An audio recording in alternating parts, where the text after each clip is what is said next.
Hey guys, welcome to this episode of Shop Talk. Been really busy. End of the year is coming up. Doing quite a bit of overtime at work. Put in about 60 hours last week. It was crazy. But we're trying to get a lot of things finished up there by the end of the year. I'm trying to get a lot of things here in the shop finished up by the end of the year.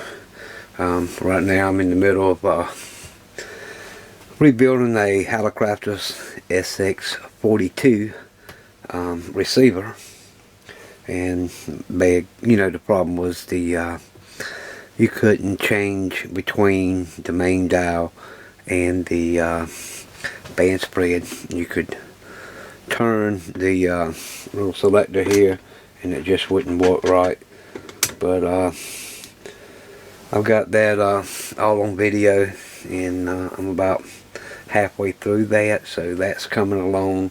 It's going good. I'm hoping to have a video out on this in a week or so, as long as I can get some time here in the shop. Trying to finish up a SBE 36, trying to get it going, and it seems like one problem after another with it, but we're going to get it. It just takes time. But yeah, lots going on. End of the year is coming, and it's going to be busy. Not only have I been busy at work and here in the shop, I've also been tackling a few things out in the garage, and well, we'll go ahead and just go out in the garage and see. So here we are having the garage, and what we're looking at is my Nissan Xterra. Driving to work a couple of weeks ago and started hearing noise in the front of the engine. On the way home it got a little louder, so I started doing some searching around on internet and YouTube to find out what could be making noise in the front of a Nissan Xterra V6, and this is what it come down to. They use plastic guides in this engine. There's one here on the top and a small one here, and then you got your large guide over here with the tensioner behind it. But this thing has 3 timing chains. You have your main timing chain, and then for the dual overhead cams you have a timing chain on both sides. So there's 3 timing chains in this thing. See, right here is a piston that pushes up against this guide to keep the chain tight. Well, that plastic guide on that metal framework broke and slid down, and the piston popped out. You can see this big large piece of plastic there that's supposed to be up here behind the piston. So that is what was causing all the noise, because the chain is completely loose. It's amazing that it did not jump timing or cause some other kind of problems. But through looking on the internet, I have not found any catastrophic damage when this happens. Now, most of the times it's the guides that's up here on the small timing chains that goes bad and causes the issue. But mine happened to be the main timing chain guide. So calling around, checking on, called Nissan. They want $2,000 to do this job, and said it was a 16-hour job. Well, I just don't, randomly give $2,000 to somebody to do something like this. Growing up on the farm, you learn how to do things yourself. And like any other time, I got about 4 hours into it, tearing it down to get to, just to find out where the problem is. This motor has a big, large plate on the front of it you have to get to. And here's one funny thing about these engines. You see this gear right here? that is your water pump. The water pump is actually driven off the main timing chain. Real nice way to install a water pump. Now there's a hole in the front of the cover, and I'm thinking maybe if you remove that cover you can change your water pump out, but it's kind of iffy to me, because one thing, you still got to loosen up the chain. Now there is several other plates on the front that come off, but it just looked like it would be a heck of a job to just to change a water pump in one of these. Anyways, you can see here's all the parts to fix the Nissan with. It took me about 2.5 weeks to get these in. This is the main guide that had broken, and what it is a clip right there. Pop it out of the plastic. You can see there's a clip right there that had broke, and what it done, it drove this part down, because that's the way that the chain is going. And this one is built a little bit different the way it's designed, but got about 170,000 miles out of the other one, so can't complain. But there's all 3 guides, the 2 smaller timing chains, the large timing chain. These are the pistons and guides for the small chain. One sits in this way, the other one sits in that way. Now you got these little pins in here that you can see, and what that does, that keeps that piston compressed until after you install it. Once you install it, you pull the pin like a hand grenade, and that releases it. But these are pressure driven with oil.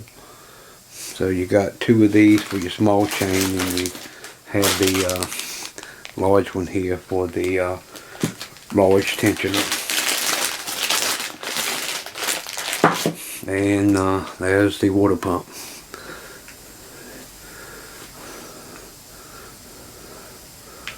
Never seen one made quite like this, especially that turns off the timing chain.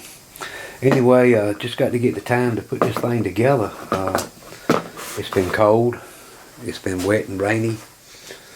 Like I say, it took 2.5 weeks to get the parts, and since the parts has come in, just haven't had the time to get out here to get get it done.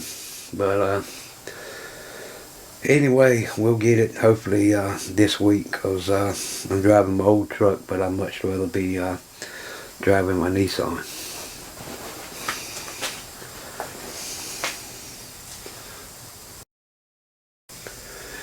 Now, back during the end of the summer, I actually went out and bought a project car, and what it is a 2003 Ford Mustang with the 3.8 high performance automatic transmission.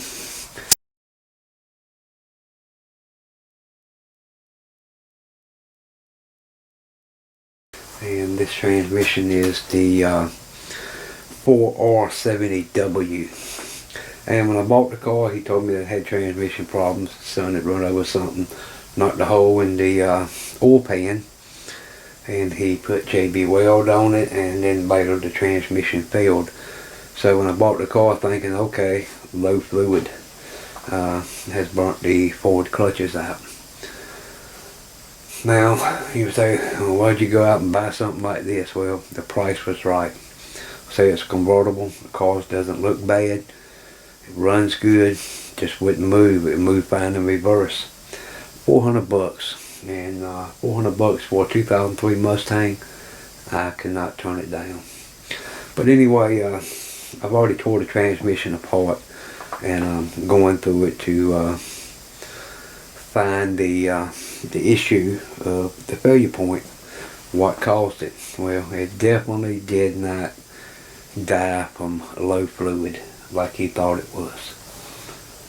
Okay, this is the input shaft with the forward and reverse clutches, and on the end of it here is a mechanical diode, and this is works with the torque converter for lockup. Spins in one, supposed to spin counterclockwise and not spin clockwise, and as you can see, it definitely does not spin clockwise. The bad thing is it won't spin counterclockwise either.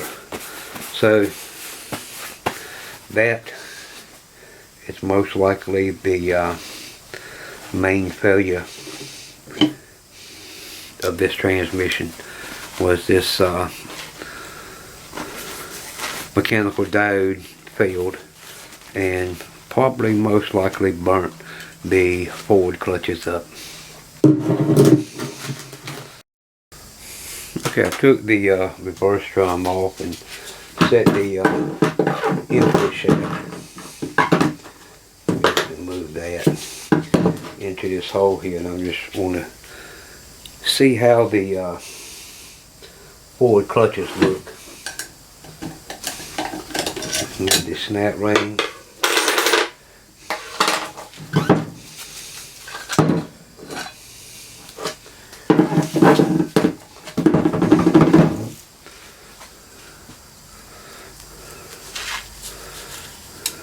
You can see that the steels are completely black.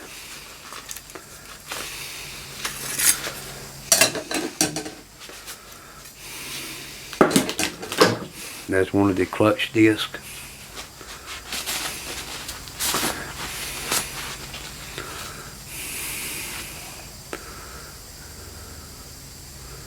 And as you can see, it is gone. You can also see the shiny part around the edge of it.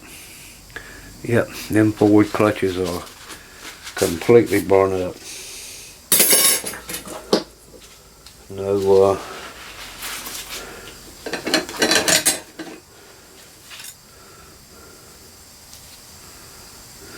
no pads left at all on them. So that's what happens when the mechanical diode locks up in the automatic transmission, especially the 4R70W. So it's rebuild time, and you know, you probably can get a transmission like this rebuilt for, I don't know, $12, $13, $1,600, somewhere between there, depending on where you go and who does it for you or whatever. But we're going to rebuild it ourselves, and that way we know what we have. And as you can see, that's the front pump, intermediate clutches, bands, and everything else that came out of the transmission, even the tail shaft. So I got to get all this cleaned up, get parts ordered, get it put back together. After everything's cleaned up, guys, you know, 45 minutes, transmission can be brought back together. Doesn't take long at all to put a transmission together.